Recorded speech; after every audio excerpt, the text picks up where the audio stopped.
Hello and welcome to episode 6 of the Juan Podcast. I'm your host, Juan. I just got done talking to Brien Foerster, and he is a real-life Indiana Jones. This guy goes around the world seeing all these megalithic structures that show evidence of ancient technology, and it's one of the subjects that interests me the most because a lot of people don't look into it, they don't question where we come from. And that's been one of the main questions of all time. Where did we come from?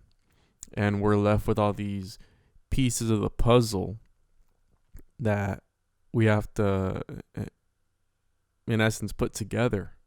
And when you have a puzzle and there's missing pieces, it's not going to make a lot of sense. So what we're seeing and what we're interpreting is it doesn't make sense on some parts. For example, the pyramids of Giza, how these people were able to create these magnificent structures. They talk about how the Egyptians didn't even make them. Somebody before them constructed them. What were they constructed for? Some people say they were a power plant of some sort. Nikola Tesla in specific was obsessed with the pyramids. He said that they harnessed energy from the earth. And again, Nikola Tesla died abruptly, and conspiracy or not, maybe they didn't want him finding out what he knew, because again, the energy is a business, and if we figure out how to harness it without needing the government or whoever involved, that's a bad thing because they can't make money off of it. So there's evidence of all these different ancient sites, megalithic structures, and it's a wormhole. The more you look into it, the more questions you have. And Brien is a guy who's traveled all over the world, more than 90 countries. He's written numerous books. He's been on various shows to talk about his work. And he's even studied elongated skulls, and some of the DNA from those skulls, from those skeletal remains, not human. They can't trace it to anything, and it blows my mind. And the more I look into it again, the more questions I have, and I'm really fortunate I got to talk to somebody who's an expert in this field who's actually seen these places firsthand, because a lot of people don't understand the sheer size of these places. For example, the Pyramid of Giza, 2.3 to 2.5 million stones, and the mainstream archaeology says that the mainstream academia says that they were built with hammers and bronze chisels. I'm like, what? For 2.5 million stones, the Pyramid of Giza has got a footprint of 13 acres, but not just that, but the position that they were positioned. It's 3/60ths off of true north, 3/60ths of a degree off true north. It's amazing what these people could do back then. And if we speculate, everybody talks aliens. Brien is the type of guy who is a cold, hard evidence type of guy, factual stuff, no speculation. This is what the evidence is pointing to, and this is what we think happened. So really appreciate Brien taking the time to speak to me, and I got to ask him a few questions that I personally had, and we discussed some of these ancient sites, some of these ancient technologies that they had, and what they mean. So without further ado, this is Ancient Technology with Brien Foerster. All right, so we're live. Brien, how you doing today on this Friday? Great. I'm here on the coast of Peru, location where the elongated skulls are found. Well, I thought you were in the States because I'm on Eastern Standard Time as well. No, I live full time in Peru now. That's great. So I want to start off with a quote that's going to relate to what we're going to be talking about. Those who control the present control the past, and those who control the past control the future. George Orwell. Before we get started, for the people who want to look into your work, I know you've written numerous books, done lectures, you have a YouTube channel, you have social media. What are those forms of social media you have that the people can find you on and look more into your work if they want to? Okay, well, actually, the best location is my website, which is hiddenincatours.com. And there are links there to my YouTube channel, and also my Facebook and Twitter and all the other ones as well. So that's the best resource, and almost everything on that site is actually free content. Awesome. And I know you do tours as well. I've been talking to my fiance about going over to Egypt. That's one of the places I want to visit before I die because it's so amazing over there. So I just might do a it tour is. with you. Who knows? Great. So this is a question I ask everybody who comes on the podcast. I feel we don't get it enough. It really makes you look into yourself. But who is Brien Foerster? Well, I'm a guy that was born in the U.S. and grew up in Canada. I have a science background. I have a Bachelor of Science degree, so that makes me a scientific researcher. I've been fascinated by ancient enigmas all of my life. I've traveled to about 100 countries, and presently my focus is on evidence of lost ancient high technology and also the elongated skull phenomenon. Again, taking it from a scientific approach, and I found that most of the academic research, standard academic research, is very incorrect or very narrow in terms of its focus. They tend to dodge questions about the evidence of lost ancient high technology. So my job is to go to these different locations and make videos and write books about the subjects to waken up the general public about the fact that we've been lied to as regards our history. I agree. There are a lot of, what you would call mainstream ideas that are just, when you look at the evidence, and I know you're a factual guy, you look at the hardcore, the cold stone evidence, literally, and you analyze it, and a lot of things the evidence is saying doesn't correlate with what they're saying. And another thing that you do that I respect is you go to the people there, from those countries, those sites, whatever, and you listen to their oral traditions or whatever that may be, and you get an account directly from the people, which I feel that these other people in academia, they assume for them. So you told me what sparked your interest in these ancient civilizations exactly, and when did you begin? Did you just get up one day and say, I'm going to explore the world? Because you're almost like an Indiana Jones. You travel the world and you look at all these amazing places. How'd you get started exactly? Well, when I was a kid, I was fascinated by enigmatic things that didn't make sense. Like, for example, probably the first thing was the Sphinx in Egypt, just the size of it, the scale of it, the complexity of it, and then other sites like Stonehenge. And I felt it was important and is important to physically go to these places because there are a lot of videos on YouTube that people make about, for example, ancient mysteries, and they take pictures from the internet but have never actually been on location. And you can only get a very small fraction of information from photos themselves. But if you're on location, then you have the chance to walk around the sites, interact with local experts. You can hear the standard academic story, but then there's always somebody or a number of people who live in these locations that still carry the ancient secret knowledge, and they're the important ones to find and talk with. And as well, because we do our tours, we always wind up with geologists and engineers and people like that, and interacting with them on location opens up the scope of study in a really profound way. I agree. There's, and like you touched on it.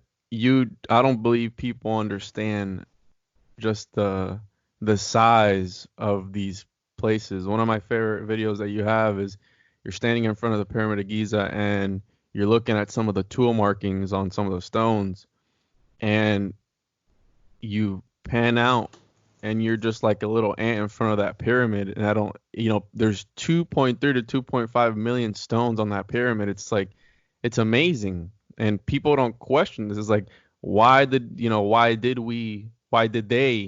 do that? What was its main purpose? And I don't feel that we'll ever know, because the more you look into it, it's almost a wormhole. The more questions you have, the deeper you look into it. Um, Out Yeah, of all the places, yeah, go ahead. that's. Oh, no, sorry. Go ahead. No, no, go ahead. I have a next. I'm gonna ask you a question after that. Okay, well, yeah, that's the whole point when you go to Egypt and you leave the airport and you drive through Cairo and then you are entering Giza, because Giza is actually a separate city. It's not just the Giza Plateau. It's a whole city of at least 1 million people. You can see the three great pyramids at Giza from at least 10 miles away. Wow. They um, they make they make the big apartment buildings in Giza look small in comparison. And then when you're actually on the plateau and you're walking up to the pyramid, it's 500 feet tall. And as you said, between 2.3 and 2.5 million multi-ton blocks. And recent evidence has shown that a lot of the limestone that the pyramid is made from isn't from the Giza Plateau, but from a quarry across the Nile. So not only did they have to quarry the stone in the Cairo area, but every one of those stones had to cross the Nile as well. And that makes it even more complicated than what most people understand. Yeah, the Aswan Quarry is what, 500 miles away from the pyramids? Yeah, that's the source of the granite, but the source of the limestone is actually in an area called Tura. And that's where the casing stone and actually most of the core of the Great Pyramid, according to recent geological studies, have found out that most of the stone wasn't quarried at Giza, but actually in Cairo. Wow. Yeah, I didn't know about that. I thought, Giza was just a place they called in Cairo. That's amazing.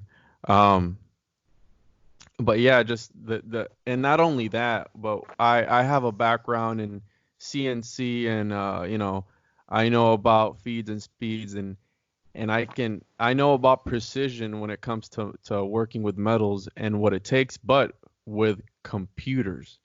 Uh, when you Right. think of technology, you think computers, cell phones, electronics. What is ancient technology for people who are wondering? Because this term is used a lot. What is it exactly to you? Well, for example, again, since we're discussing Egypt, the dynastic people had copper chisels and to some degree bronze chisels. And that's a very inefficient way of cutting stone. And so there's a major distinction between dynastic work, which is in sandstone and limestone, which are both relatively soft stones that can be shaped by chisels, but not efficiently. But then you have a lot of work that was done in granite and basalt and quartzite, which are much, much harder materials. And you can't shape those stones or types of stones with bronze chisels. So we see evidence of incredibly flat surfaces, giant boxes in the Serapeum at Saqqara, for example. There are 24 of them that weigh 100 tons apiece. The stone, which is granite, likely came from Aswan, which is about 500 miles away. And so it's the precision of the workmanship and the great distances that the stone was moved from that shows us that the dynastic people inherited these things. They didn't create them. Yeah, and that's what blows my mind, because everything that was written is just blown out of the water. It doesn't make sense if indeed this is what the evidence is saying. Because I've watched her videos. There's evidence of saws, what, 14 feet big, wide, cutting stone, and just the sheer size of the operation.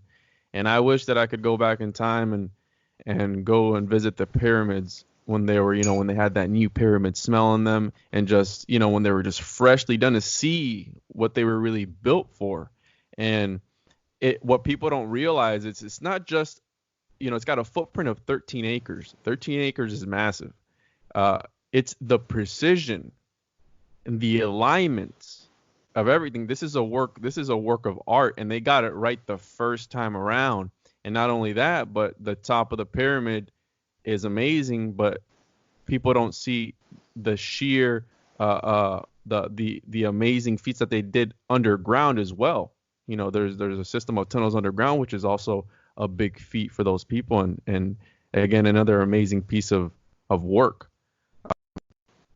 And I a lot of people associate it, and you can think of it as any way you want. You know, they think you're talking about how the dynastic people found this already there. A lot of people say, well, who was there before them? Uh, People associated with aliens, extraterrestrials, different entities, whatever it may be. But who do you think passed down this knowledge, this information? Uh, who do you think built the pyramids if it wasn't the dynastic people? And what happened to these people that predated them? Like, you know, there's so many questions, and there's so many uncovered sites in Egypt under the sand. Is that correct? Yeah, well, actually, it's not a question. Even Zahi Hawass, who was the the head of the Supreme Council of Antiquities, admitted that at least 85% of ancient Egypt is underground, but it doesn't mean that it's actually in this under the sand. It means it's in the bedrock itself, and that's Wow. what makes it even more incredible. So people think, well, if we dig down into the sand, we'll discover temples. It's not that. It's that a lot of what still is to be revealed to the public is that there are so many tunnels and chambers and shafts that are underground that again had to have been done using advanced technology, not with chisels and hammers and things like that. The best example of it is a recently open to the public location on the plateau, which is called the Osiris Shaft. And 2 years ago, it was open to the public. So our tour group was able to rent it for 2 hours. And then this year we did it again, or last year we did it again, and in March we'll do it again. And it's absolutely incredible because you walk horizontally into the bedrock, and then you go down a ladder that takes you about 30 feet down into a big chamber, or a relatively big chamber. And then you walk forward, and then there's another ladder that takes you down another 100 feet into the bedrock, where there are 6 niches with 2 giant stone boxes located. And then you look down again, and there's another ladder that takes you down 60 feet into a big pool of water. So you're able to go 200 feet vertically into the bedrock. And the fact that they actually opened that up to the public is quite amazing. But the great thing is that the new head of antiquities is opening up places that previously were prohibited to the public. And so slowly ancient Egypt is revealing itself to us. And that's why it's important to go and film this stuff, because they could seal them off at any time. But since I've been able to do the Osiris Shaft twice so far, and of course they're on my YouTube channel, then people can see the obvious evidence of very advanced machining technology that had to have existed prior to the time of the dynastic people. Again, we go back to that quote: "Those who control the past control the future." It's like, what do they not want us to see? And it's amazing. I didn't know that 85% is still actually embedded in the rock, and Mm-hmm. it's unfortunate that, because the answers that we might be looking for might be there this whole time, but not until they actually go in and uncover it will we really know. And it's a lot of I don't understand the pushback, because it's important that we learn our history, and it's been one of it's in human nature to question everything. And as far as the origins of life and you know, mankind itself, that's always been a question of big debate. And again, there's so many theories behind what the pyramids were originally used for. One of the things that you know boggles my mind is it's I don't understand how they want us to comprehend that these people built a 200-foot shaft into the ground with bronze age tools, you know, just chiseling away. It's like, come on, are you really gonna believe that? And a lot of people do, because they take in whatever the mainstream whatever is feeding them, and they take it for whatever it's worth, and they believe it 100%. You have those type of people in this world and in society, and that's unfortunate, because I believe that everybody should expand their mind and question everything, because something that I can't prove myself, I'm going to question it, either when it comes to politics, science, whatever it is. I like astronomy. I have telescopes. I look into the sky, and I have a problem with NASA telling me that, 1 light year is 7 trillion miles. I can't even begin to comprehend that, because it's such a large number. And how did they even begin to comprehend that? You know what I mean? So it's a lot of these things, and we can only see what is given to us and what we're allowed to see. Um, I know there's been evidence, and you've posted it on your YouTube channel, that you found these different tools. I know you found chisels and stuff like that, but those discs that you found, has there been any further studies into those? I forgot the name of them. It's the gray discs that they don't even know what it's for. Oh, yeah, the schist disc. Yeah, that's amazing. It's like, Yeah, what is that for? well, that's again one of the big questions. Some people obviously think that it's part of a machine, that the disc rotated. It has three blades, and that the blades were meant for either pushing or pulling water or air, but nobody really knows. But the amazing thing is that it was found with a cache of between 30,000 and 40,000 hard stone turned bowls and plates that had to have been made on lathes. And the great thing is that the people in the museum make mistakes, which is something I love to record on video. So even they state that those are pre-dynastic. And so, Wow. the dynastic period goes back about 5,000 years. And so if saying pre-dynastic, then what you're saying is that they were made at a time before the invention of the potter's wheel. So they had to have been lathes, they had to have been high-speed lathes, they had to have been, obviously a lathe is a machine, so it has to have a motor of some kind, and then probably at least diamond cutting tools. And diamond tools were not invented until the 1860s AD. So even they give us the clue by making the mistake by putting pre-dynastic on them. And they haven't corrected that so far. So another example is outside the main museum in Cairo. There are several objects, but there's one very crudely made sarcophagus. It's human-sized, very roughly made out of granite, very coarse surface, and so you can tell that was done with hand tools. And then there's another one right next to it on the left-hand side. It weighs probably 40 tons.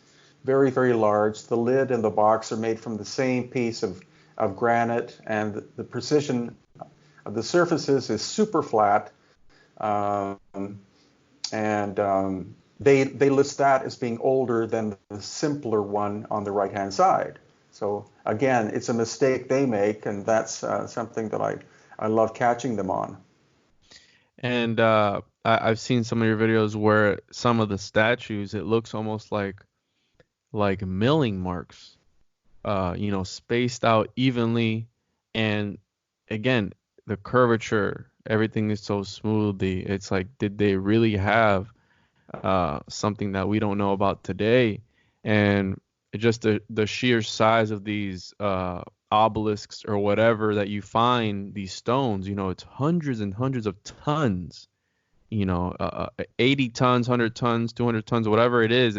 It's when they were transporting the Thunderstone that's in St. Petersburg, that was, I think it was like 6 miles or something like that. And it was this engineering feat, and it took all this amount of money. They had to build roads for it, railroads. And it's like, we did that with, they did that in fairly modern times. And I'm in the logistics industry as well, so I know what it takes to move heavy machinery around. And I can't imagine these people, what they used logs. Some of the logs would be crushed from just the weight alone of these stones. And coming from hundreds of miles away, at times. Um, it's amazing. And again, people don't even question this. It's like, oh, well, it's just it's just a pyramid, it's just a bunch of rocks. Yeah, well, it's there's more to it than that, and that's what intrigues me and just wants to make me dig deeper. Um, what do you think the Yeah, well, well, actually, if I can just add a little bit to that.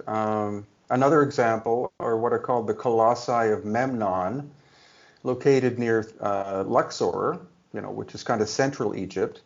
And they're two giant seated figures. The one on the right was repaired during Roman times very sloppily, but the one on the left is actually still one piece of stone on top of a giant base.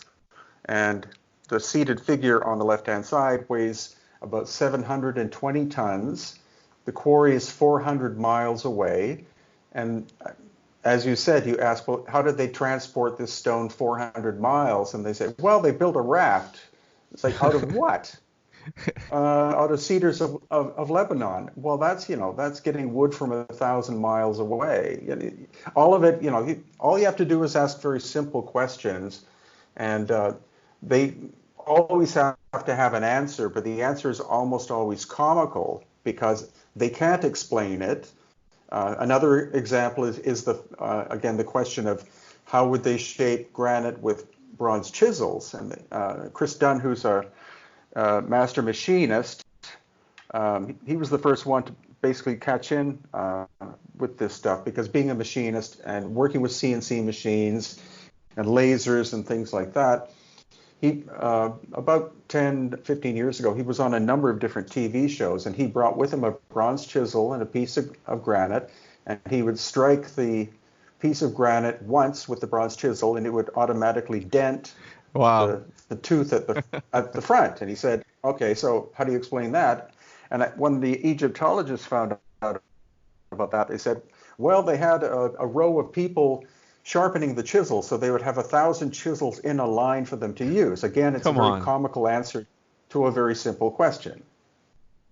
For 2.5 million stones or whatever, they're gonna have, again, the sheer operation that it would have taken, and it's mind blowing, and that's hilarious that they expect us to believe that. And it, again, it's just like, if you're having a discussion with somebody and they want to prove their point, sometimes what they might say is, something ridiculous, and you just sometimes have to agree to disagree. But again, the evidence says something else. And I know you've Mm-hmm. dedicated most of your life to studying this, and that's awesome. Um, what do you think was the original intention of the pyramids? Because, and again, correct me if I'm wrong, because I'm learning from you, and I'm learning all about. I'm new to all this as well. I do in-depth research to learn about it, because I have to learn the subject. If I'm going to have you on, I need to be able to ask the right questions and also have an understanding of the subject at hand. So I can't just invite you Mm-hmm. on and be like, hey, Brien, go ahead and do your thing. It's like I have to ask you the correct questions and I have to understand it. Um, from what I read, is it true that there's never been any? Uh, they said that the pyramids were built as burial chambers, as a a big overdone burial place. Is it true that they've never found a mummy inside the pyramids? Yeah, that's true. They haven't. I mean, obviously, what happened was, because the Giza Plateau is very complicated, and again, there are so many chambers and tunnels and shafts carved into the bedrock. When the dynastic people arrived on the scene, they would use some of these chambers and tunnels and things like that for funerary purposes, because they were already made. You're not going to carve out a tomb if there's already something you can use as a tomb. So obviously that's what they did. But in the Great Pyramid, no. And also the other thing is that the Great Pyramid system, of which there are 8 pyramids, all very complicated, all different shapes and sizes. Um, in the general Giza area, they're the oldest and most complicated constructions. And then later on, you have much simpler constructions out of mud brick and stuff like that. Uh, and so that doesn't make any sense whatsoever. That means that they were at their finest technologically at the beginning and then went downhill. So that gives us another indication that clearly they discovered the pyramids and then they tried to emulate them. The standard story is that the step pyramid at Saqqara, which is quite famous, was the very first pyramid built, and that was an experiment in order to see how to build a pyramid. And then after that came the Giza ones. But obviously what happened was the dynastic people tried to replicate the Great Pyramid system by making the one at the step pyramid at Saqqara, because it's quite simple in construction in comparison to the Great Pyramids. And the great thing is that in March we're going to be able to go underneath the step pyramid. It only opened up, I think, a couple of months ago, and there supposedly is a giant 10-story structure made of granite underneath the Saqqara step pyramid. So that, again, Egypt is slowly revealing itself to us, and that's why it's great to go once a year to be able to record new stuff to show to people on my YouTube channel. Yeah, I look back at, and I think about when I was in elementary, and they talked about how the shafts were for the Pharaoh's spirit to go up into wherever they believe, in heaven, whatever. And you look at it, and I know Nikola Tesla was obsessed with the pyramids, and he believed that they were some sort of power harnessing generators of that time, because the way it was positioned on the longitude and latitude of the world is relevant, and that these people, they knew how to harness energy from the world, from the I believe the stratosphere, and that they tapped into this. But now we get into one of the theories that you talk about a lot, about this cataclysm that happened 12,000 years ago in your book Aftershock, that you talk about this, and there's evidence of it around these different sites. Can you elaborate a little bit on that? And I know you were talking about, I don't know if it's the Pyramid of Saqqara where it looks like it was almost exploded, or what they say was just unfinished and that they quarried it, whatever it is, because again, they're always going to combat it with something and come back, with a counter argument. Can you elaborate a little bit on that cataclysm and the tilting of the earth by, what was it, 23 and a half degrees, and some of these ancient sites that you found that are off by that amount? Yeah, well, actually, the best example, or two best examples in Egypt with that would be a site in the Nile Delta, which is in the north, and that's called Tanis or Tanis, where you have huge megalithic structures that look like they were blown apart. And also, it's in one of the major agricultural areas of Egypt, but Tanis is actually this relatively small hill, and there are only 4 plants that can grow on it.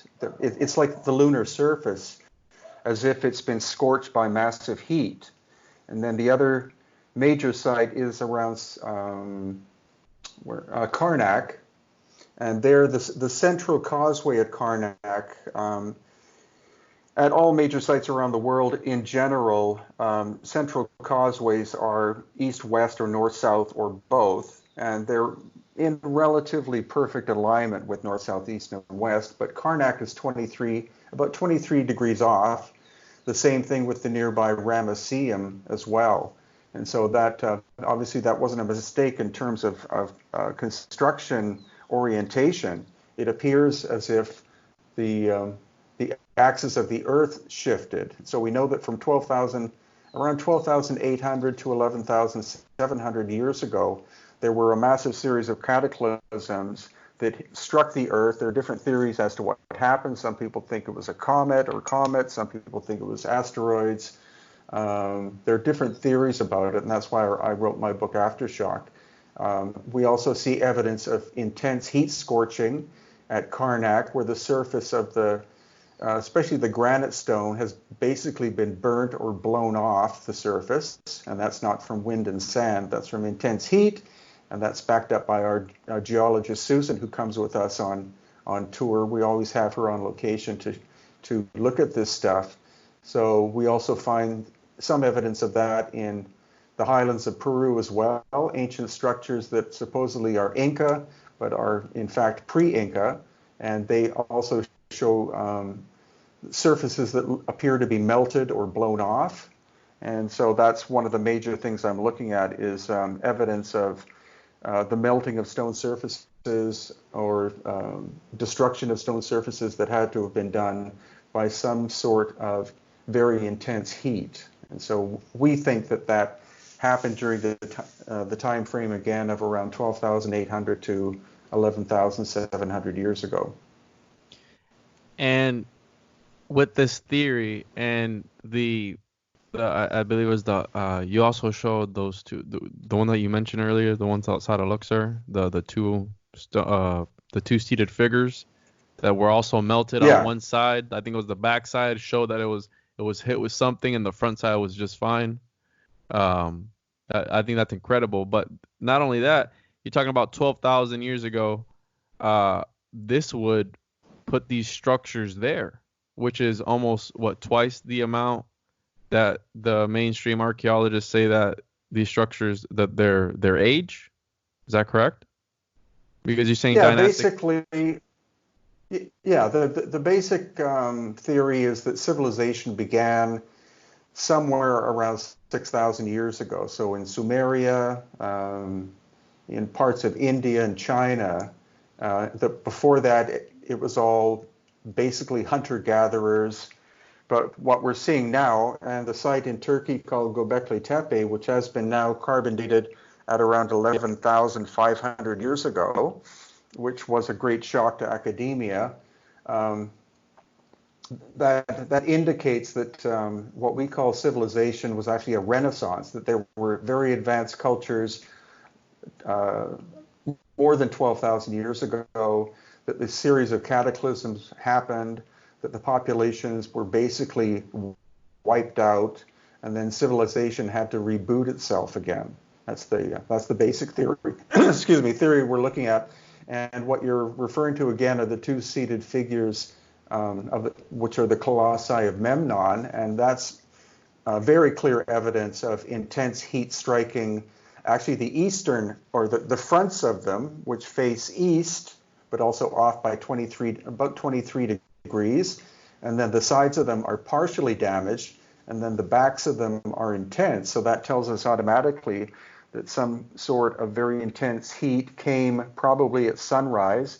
It could have been plasma from the sun and struck the front surfaces, blowing the faces off. And that's why the one on the right-hand side was much more heavily damaged and was repaired during Roman times. The one on the left, they didn't get around to fixing. And it gives us a clear indication of very catastrophic damage to an object, again, that weighs 720 tons and had to be moved 400 miles from the quarry in Cairo.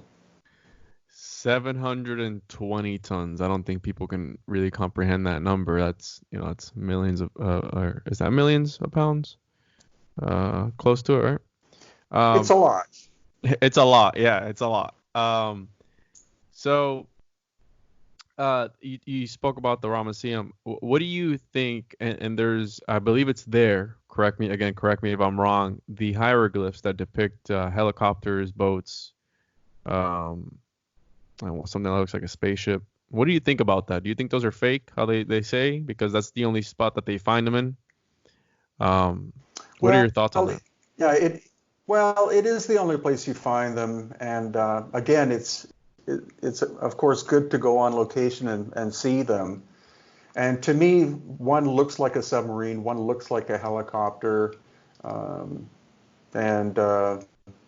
that's what I see. So the common idea is that actually it's multiple layers of carving into the stone by different pharaohs over the course of time, but the probability of coming up with those shapes randomly by adding more hieroglyphs on top. I mean, every time I've been there 7 times, every time I look at them, I see those, what look like modern machines of some kind. And other people go, no, no, no, it's simply inscription on top of inscription. It's like, well, I don't see that.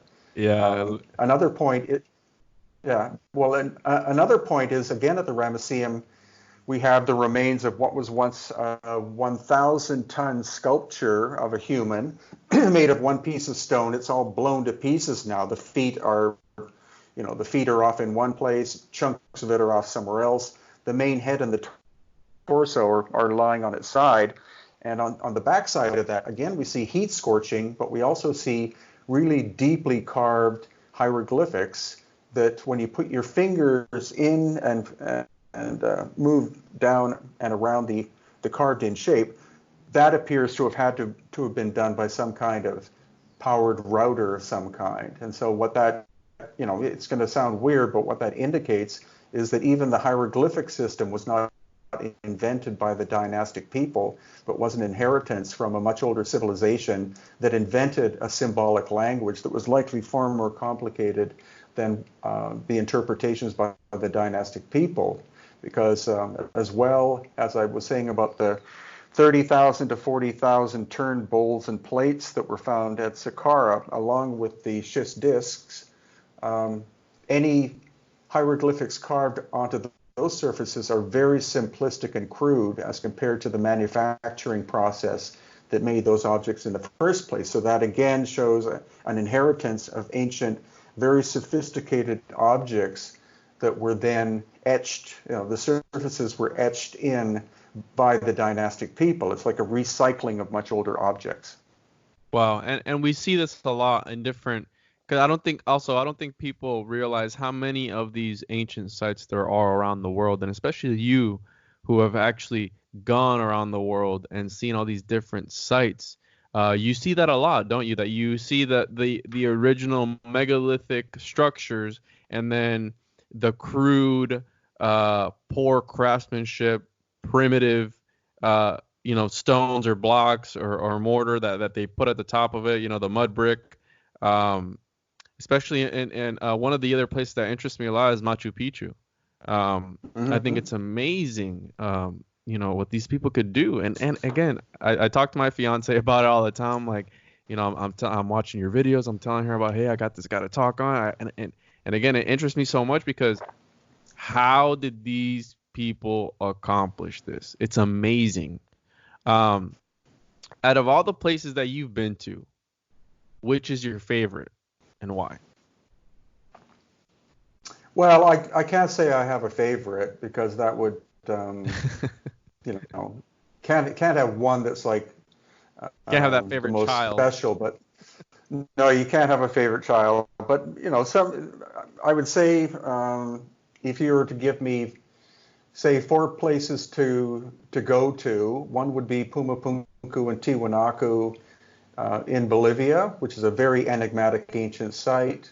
Another one would be the Serapeum at Saqqara, where we find again these giant 100-ton boxes. Another one would be Petra in Jordan, and another one would be Baalbek in Lebanon. Those are probably 4 of my favorite locations that are completely misunderstood. And repeated trips to them are important because every time you go, you always find another piece of the puzzle. So it's not that we'll never know. It's a question of going up a staircase that goes up a very long way, and you're only part way there. And that's a good thing. You don't want to be able to unlock these things too fast. But over the course of time, and since there's so many people researching these subjects now, the more people visit, the more people that come on tour with us, the more we're able to slowly unravel these ancient enigmas. How do you think it would change the world if there was some way, and again, who knows if there's a way, who knows if the government has some sort of time machine and they know what went down back then and that's why they don't want us to know the truth. How do you think it would change everything as far as we see life? And from with the evidence aside, from a philosophical point of view, how do you think it would change our way of thinking, change religion, and change life as we know it? Do you think it would have an impact if we actually found out what was going on back then and what these people knew? Um, do you think that would change the world at all? Yeah, because I think it would make us humble. Because we're taught that that we're the top of the food chain. We're the most sophisticated people who have ever existed. That we went from caveman and slowly developed fire and then simple technology, and now we have very complex technology. To realize the fact that there were civilizations that existed that were far more complex and sophisticated than us would put us in our place, and that's the that's a very humbling thing, and I think that's quite important for us to realize. It also makes history far more fascinating. If you say that Machu Picchu is probably 12,000 plus years old, and it was found by the Inca, and then the Inca decided to build a city around a megalithic core, it makes the story far more fascinating than that the Inca simply, decided to go into the high jungle of Peru and build a city there and then abandon it at the time of the Spanish conquest. It's the same thing with Egypt and all these other places. And finding evidence of machining technology like Petra in Jordan, which is a very, very complicated, huge site. It's about 8 miles long. And we see three different types of machining technology that was involved there. The standard story is that some Arabic people called the Nabateans constructed the whole complex about 2,000 years ago. Doesn't make any sense because it's just too big. They clearly found it, and then they occupied the site. That's kind of the standard theme. These things have been sitting there for thousands upon thousands of years. Something happened to the original inhabitants that was cataclysmic in nature. Then they're rediscovered and reutilized, usually for a different purpose. Yes, Petra is another one of those interesting places, and Baalbek. I think that place is amazing. Just the sheer size of some of those stones, and again, people would rather watch Keeping Up with the Kardashians than look into this type of thing, and that's where again we're conditioned, and some people just simply don't care. But I feel it is important that we learn where we came from, and what do you have to say about all these and it's undeniable, all these similarities between these sites. How do you feel about the Anunnaki? Do you have any feelings towards that we came from? And that's what people like to think, that we came from an extraterrestrial civilization from way back then, and that they handed this knowledge down to us, and that's why there's all these resemblances of different, not only sites, and we have different types of pyramids around the world, but depictions of the same Quetzalcoatl, the same person, in Gobekli Tepe, the I think pillar 43 that shows the little bag that you can find depictions of Quetzalcoatl with, that pine cone, that you see all these different religions with the same depictions of these figures, whoever they were. What are your thoughts on that? Again, I know you're a guy of factual evidence, but what are your thoughts towards that? Towards that we came from an ancient extraterrestrial civilization.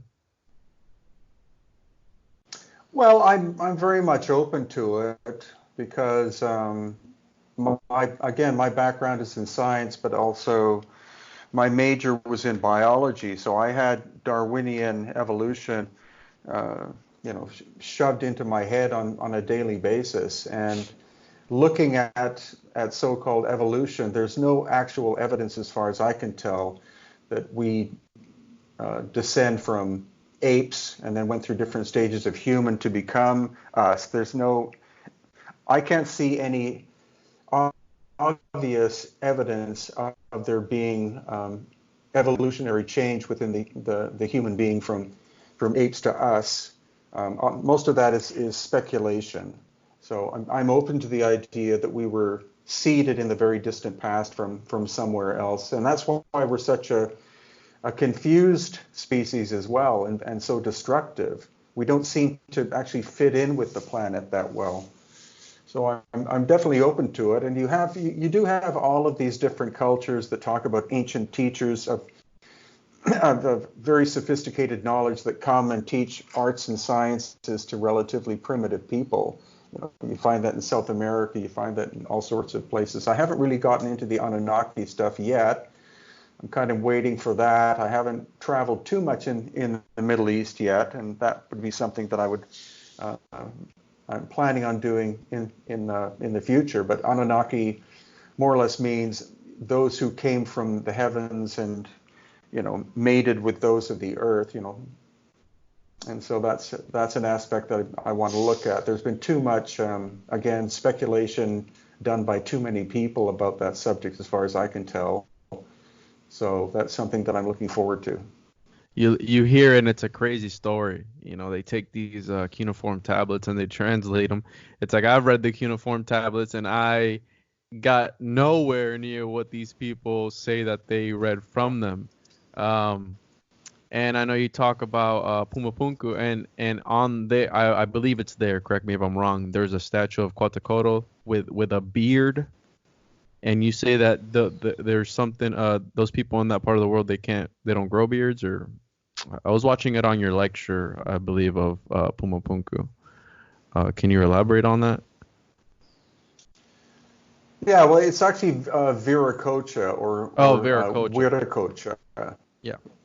Yeah, who probably was the same as Quetzalcoatl and also Kukulkan. I actually wrote a book about that in terms of this great teacher coming.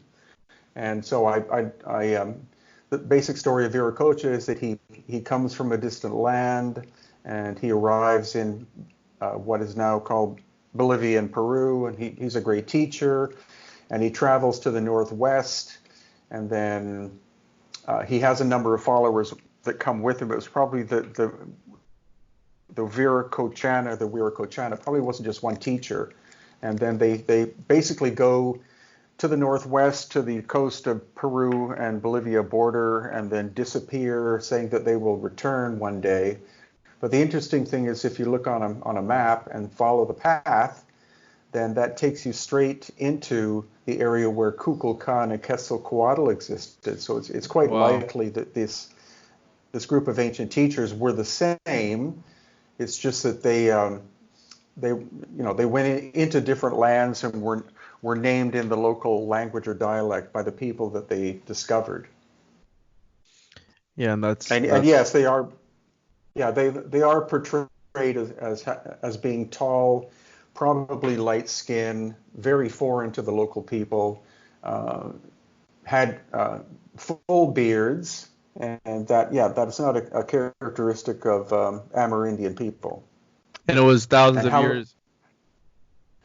Well, yeah, the unfortunate thing about oral tradition is that they don't give you a specific timeline. They simply say in the very distant past, these teachers came and taught us the arts of agriculture, metallurgy, and things like that. But this was hundreds of years before they came from Spain over. So people with those types of characteristics, they wouldn't have been in the area, and that's what's interesting about it. No, that's true. Yeah. So speaking of people in the area, speaking about the Anunnaki, there's talks in the Bible of the Nephilim, these giants. People with the Anunnaki, people with elongated skulls. I know you study you have studied some elongated skulls. What have your studies, the evidence, what has it shown in regards to those? I know you just recently got some DNA tested. What were the results of that? And what do you think? A lot of people talk about it being a birth defect, again, to contradict that argument that it might not be Homo sapien, that it might have traces of other DNA. And what I find interesting about it is that some of the, again, correct me if I'm wrong, you found DNA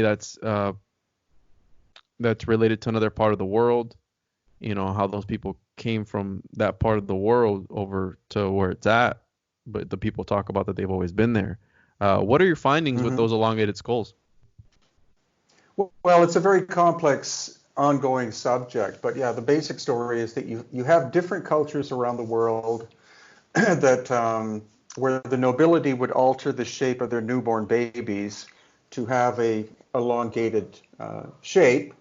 And the reasoning behind that was to distinguish the nobility from the common people. And of course, that would have to have been based on observance of someone who obviously who looked like that. But again, academia doesn't want to touch that subject. They say it's all cranial deformation, it's all head binding. And the most intriguing examples are here on the coast of Peru amongst what we call the Paracas people. They had the largest elongated skulls of anyone in the world.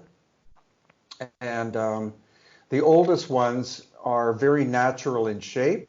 And over the course of time, these people mated with normal looking people. And so over the generations, the skulls began to change in shape. Over time, they would start to look more and more normal. So that's when head binding would begin to maintain the different, the distinction between the nobility and the common people. And so no one had ever done DNA testing of them. And we did one major study of 18 different skulls. And the expected results, of course, were going to be that they were Native American people, probably of the maternal haplogroup B. And of the 18 skulls that we studied, only 2 turned out to be haplogroup B. And the other ones were haplogroups such as U2, U2E1, HK, R. And so that confused me for about a month, because when you have so many different haplogroups showing up, and these people are all supposed to be from the same source, you have to look at where the commonality is. And the commonality is actually in and around the Black Sea area in Eurasia. And when you look up on the internet elongated skulls of Russia or Eurasia or the Black Sea, you see that the other largest elongated skulls in the world are located there, and that's the commonality point of these haplogroups. So we did this study with a very leading Peruvian archaeologist who basically disavowed the whole results. He said that obviously the samples were contaminated, which they weren't. He wouldn't allow any more study of the or testing of the skulls from the museums in Peru. So that's how academia tries to shut this stuff down. Wow. And so what we're doing now is we're studying skulls in private collections. And I've been able to figure out that the largest elongated skulls in the world are only located in one location, and that's about a 20-acre area, about a half-hour drive from where I'm talking to you right now. So it's an ongoing thing. It's just that's a classic example of academia ignoring or trying to suppress scientific evidence. Yeah, especially when there's money involved, and I know you talked about it before. Everybody has a certain agenda. And just like anything else, call it a conspiracy, whatever you want to call it, but it's true. And when it doesn't fit their agenda, they're going to try and erase it. It's almost like 1984, George Orwell, when they go back in time and they correct everything that they've said. They said something in the present time, they go back and they correct, they were wrong about it in the past. So whenever they're questioned about it, it's like, no. We were right about it this whole time. It's like, no, you didn't. You go back and you check, and they corrected it. So, it's very interesting. And again, I know it's awesome that you go around the whole world and visit these sites and study these things. And I really appreciate you taking the time to speak with me today. And I feel we need more people like you in this world who look at the cold hard facts and don't speculate as much and come up with other narratives, as far as what all these things mean. Mm-hmm. I don't know if you want to, we're coming up on the hour. I don't know if you want to elaborate on anything else, but I feel that people should. Well, the great thing is that the future does look bright, because the more that you look on YouTube, the more channels are popping up of people who are doing more or less the same stuff that I'm doing, to some degree I've been their influence, or people like Graham Hancock has been their influence. But as time goes on, more and more people are looking at this, and it's all independent research that is making the discoveries. It's not being done through academia anymore. That was always the paradigm that, well, it has to be a PhD in archaeology who is the reference and has to be the one digging in the field. It's independent people going to these locations, and that's the wonderful thing, as I said before about Egypt, is as time goes on, ancient sites that have been prohibited to the public are now being opened up. And so by being able to film in these locations and put videos on the internet, then it's able to influence more and more people as time goes on, which is great. And yeah, and that's the thing about technology, and this is what amazes me, that how did these people know all of this? Because right now, us here in the 21st century, sitting here today, I have a supercomputer with me at all times. I open up my phone, I look up whatever question I want answered, and it's there. In milliseconds, I have a result, whatever I want to find out about, and it's like you look back and you go, how did these people? They didn't have that. There was no internet. There was no nothing. It's like, what did they know that maybe perhaps we don't know, or what had they tapped into that we haven't been able to tap into? And it's really amazing. But on that note, I think people should really check out your stuff online, read your books, watch your lectures, and just really go into the rabbit hole of what this is, and interpret it for themselves, because everything's art. You interpret everything the way you want to interpret it. How they say beauty is in the eye of the beholder, and not to be led by whatever you're hearing or whatever you're seeing from one organization or the other ones that are considered mainstream, and just really look into it in depth. But again, I want to thank you for your time, Brien. I know you're a busy guy traveling around the world. Is there anything in the works? Are you going anywhere exciting come in these upcoming months? Yeah, well, again, actually, my 8th trip to Egypt will be in March. And right after that, we're going to Israel because there's some evidence of megalithic work there. Then late May, early June, I'm going to what's called Contact in the Desert, which is a giant conference in California. And then June, August, and November, we have major tours here in Peru and Bolivia. And other stuff will pop up as time goes on. That's awesome. I'll be watching your YouTube channel, and who knows, I might take a tour to Egypt with you one of these years, and head over there and really, take in all the amazing structures that are over there. Again, it just blows my mind.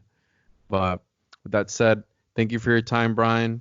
I really appreciate it. And I know you gave your information at the beginning. People can check you out, check out your work, and just really look into it and interpret it for themselves. Great. Thank you. Thank you, Brien.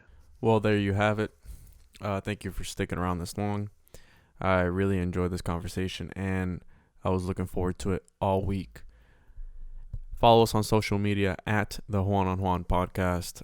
Shoot me an email if you have anything interesting to talk about, anything you want to hear on the show, any topics. Shoot me an email, the Juan on Juan Podcast at gmail.com. And thank you for the support. Until next time, everyone.